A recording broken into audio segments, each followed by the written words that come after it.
এই বাংলাদেশে এখানে অনেক মানুষ এমন বসে আছে, সকালবেলা ওঠার পরে চিন্তা করে কার ক্ষতি করব, কারে ধরিয়ে দেব। কথা বলে না, নিজেই ধরিয়ে দেয়, নিজেই আবার থানায় যায়, অফিসারদের সাথে যোগাযোগ করে 50,000 টাকা দিয়ে নিজেই ছাড়ায়, মাঝখান থেকে পরিবারস্থ লোকদের কাছ থেকে টাকাগুলো হাদিয়া হিসাবে নিয়ে নেয়। এটা হয়তো এই জেলায় এখনো শুরু হয়নি, কুষ্টিয়ায় চলছে।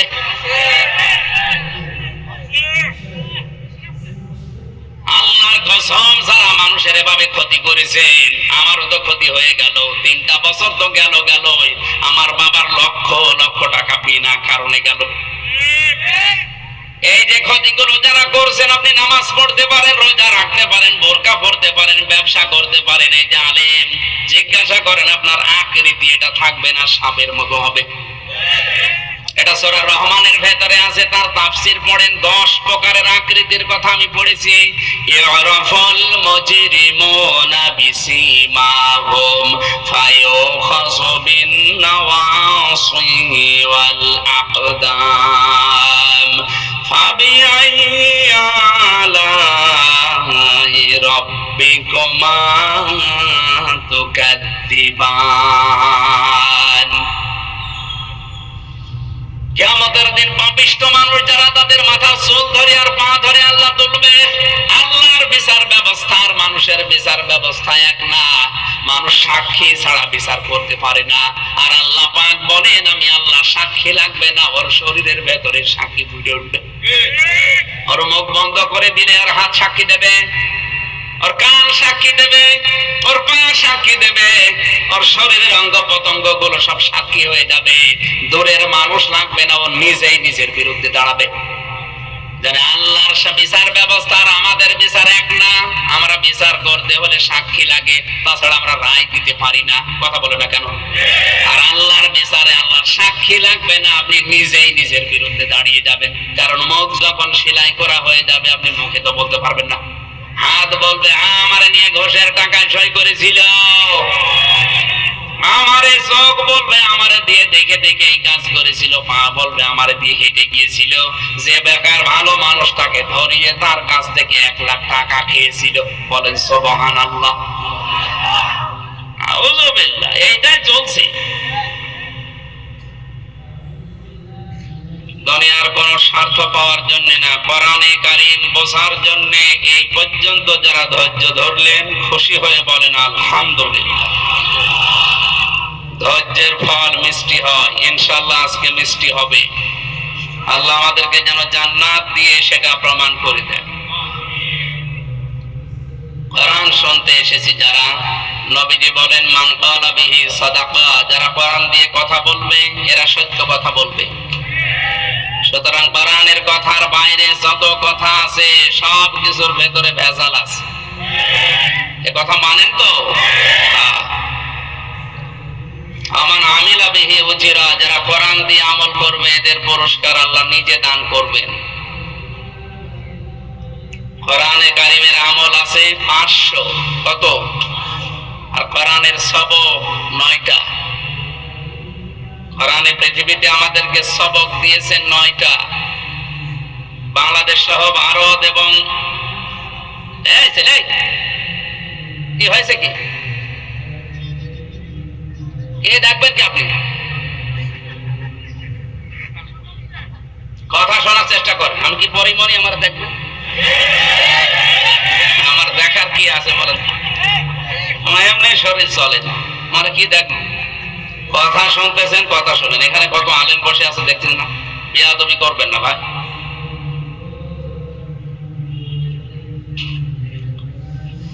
আমরা কথা বলছিলাম, কোরআনে কারিমে আল্লাহ আমল দিয়েছেন 500-র উপরে, সবক দিয়েছেন আমাদেরকে 9টা। এখান থেকে হয়তো নাকি জানি না, যারা সবক দেয় পীর সাহেব হিসাবে এই বাংলাদেশ, ভারত আর পাকিস্তানে, পৃথিবীর অন্য কোন দেশে তো এরকম পীর নেই। যত পীর ভর করেছে এই 3 দেশে। পীর খারাপ জিনিস না, পীর ভালো জিনিস। পীর মানে উস্তাদ, শিক্ষক, মুআল্লিম, টিচার। ফাসালু আহলা যিকরি ইন কুনতুম লা তা'লামুন, যেটা জানেন না যে জানে তার কাছে জেনে নেবে। এটা কি? এটাই শিক্ষক, এটাই পীর, এটাই মুআল্লিম, এটাই টিচার, যে ভাষায় বলেন। তাহলে এনাকে আমরা পীর ধরতে পারি? কি কথা বলেন না? যারা জানে না, ছাত্ররা ওনার কাছে জেনে নেয়, উনি আরবি প্রভাষক না, সুতরাং উনি এক ধরনের পীর। কিন্তু ওনার কাছে হয়তো হাদিয়া তোফা গরু ছাগল চায় না।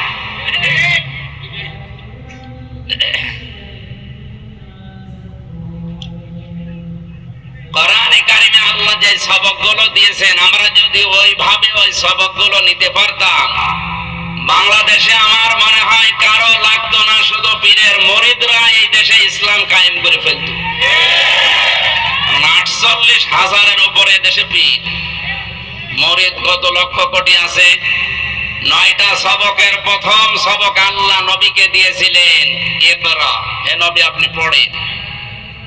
48,000 দরবার, বলেন তো কোন দরবারে গেলে পীর সাহেব বলে মুরিদকে যে বাবা পড়ো? আপনি একটা দরবার দেখান, আমি সেখানে যাব। নেই, একটাও পাইনি আমি। ছিল আগে চট্টগ্রামের মরহুম আব্দুল জব্বার মাওলানা, উনি ইন্তেকালের পরে এখন আর এগুলো আসে না। আর বাকিগুলো তো বাদই দিলাম। যেখানে যাই সেখানে বলে হো হো জিকির কর। জিকির তো বাস্তবে করাই লাগবে, মাস্ট বি। ইয়া আইয়ুহাল্লাযীনা আমানু যিকুরুল্লাহা যিকরান কাসীরা ওয়া সাব্বিহুহু বুকরাতাও ওয়া আসীলা। ওহে যারা ঈমানের দাবি করো, তোমরা আল্লাহর জিকির বেশি পরিমাণে করো। এখানে কাসীর না দিয়ে আল্লাহ কাসীরা দিয়েছে। বেশি বেশি আল্লাহর জিকির করো, বিশেষ করে সকাল আর সন্ধ্যায়। সকাল আর সন্ধ্যায় দিলেন কেন? যেহেতু আজকের সভাপতি আলিম, অনেক আলেম বসে আছে, আমি তাফসীর যত পড়েছি, মুফাসসিরিন ইকরাম সব সকাল আর সন্ধ্যা বলতে সকাল থেকে সন্ধ্যা, সন্ধ্যা থেকে সকাল, সারা রাত সারা দিন আল্লাহর হুকুম রাসূলের তরিকায় মেনে চলার নাম হচ্ছে জিকির। তাছাড়া একবার সকালে বসে সুবহানাল্লাহ সুবহানাল্লাহ 100 বার পড়ে নিলাম, বিকালে আবার 100 বার লা ইলাহা ইল্লাল্লাহ পড়ে নিলাম, সারা দিন চলছে আকাম, এর নাম জিকির না। এই জন্য আল্লাহ পাক নামাজের আগে কিন্তু কাসীরা দেননি, কিন্তু জিকিরের আগে পরে কাসীরা আছে কোরআনে। ফাইদা কুদিয়াতিস সালাতু ফান্তাশিরু ফিল আরদি ওয়াবতাগু মিন ফাদলিল্লাহ ওয়াযকুরুল্লাহা কাসীরান লাআল্লাকুম তুফলিহুন। যখন নামাজ শেষ হয়ে যাবে, মসজিদে আর ধর্ণা দিয়ে বসে থাকার দরকার নেই। এটা আমি বানালাম, এই ঘোষণাকার। নামাজ শেষ, মসজিদের কাজ এবার শেষ, ছড়িয়ে যাও, ছিটিয়ে পড়ো, বেরিয়ে যাও। ফান্তাশিরু ফিল আরদি, জমিনে ছড়িয়ে পড়ো। কি করবা জমিনে? ওয়াবতাগু মিন ফাদলিল্লাহ, আল্লাহর ফজল, আল্লাহর অনুগ্রহ, রিজিক তালাশ করো। এই জন্য মানুষ মসজিদে গেলে পায় রহমত, আর জমিনে আসলে পায় রিজিক, ফজল। মসজিদে প্রবেশ করার সময় আল্লাহ পাক নবীর মাধ্যমে শিখিয়ে দিয়েছেন, আল্লাহুম্মা ফতাহলি আবওয়াবা রাহমাতিক, হে আল্লাহ আমার জন্য তোমার রহমতের যত দরজা আছে, আবওয়াব বাবের বহুবচন, যত দরজা আছে তোমার রহমতের সব তুমি আমার জন্য খুলে দাও। আমি তোমার রহমতের জায়গা মসজিদে এসেছি। তাহলে রহমতের জায়গা কোনটা? আরো জোরে। এখান থেকে শেষ করে যখন বের হবেন, তখন বলা লাগে, বাম পা আগে দিয়ে যখন আপনি বলবেন, আল্লাহুম্মা ইন্নী আসআলুকা মিন ফাদলিকা, হে আল্লাহ অবশ্যই আমি তোমার কাছে কামনা করি চাই ফজল, মানে রিজিক। ফজল মানে কি? তাহলে এটা পাওয়ার জন্য যেখানে আল্লাহ যেতে বললেন তার নাম জমিন, তার নাম কি? ক্ষেত খামারে, অফিস আদালতে, কলকারখানায়, যেখানে যার কর্মজীবন আছে ছড়িয়ে পড়বেন।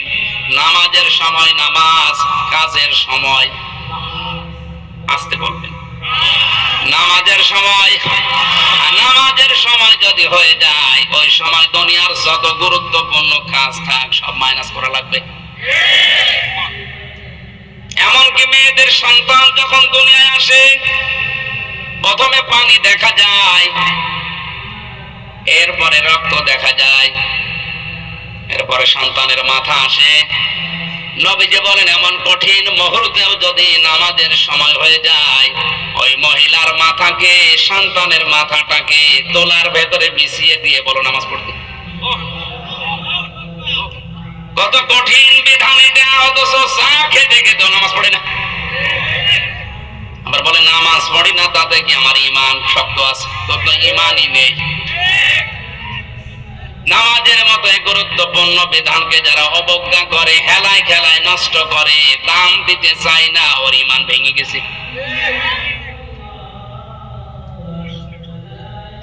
আমার ভাইরা কান খাড়া করে শোনেন, নামাজের সময় আপনাকে নামাজ পড়াই লাগবে, নয়তো আপনি আল্লাহর আন্ডারে আর থাকবেন। আল্লাহ আপনার দায়িত্ব ছেড়ে দেবে।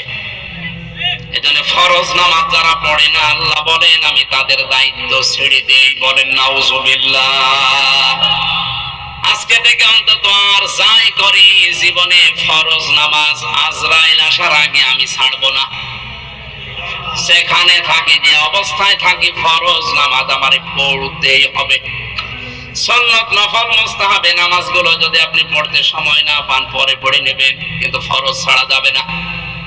কথা বলেন না কেন? আর যদি পোশাক থাকে পোশাক পরে পড়েন, যদি পোশাক না থাকে তত ঢাকার মতো অসুবিধা নেই, ওই অবস্থায় নামাজ পড়েন।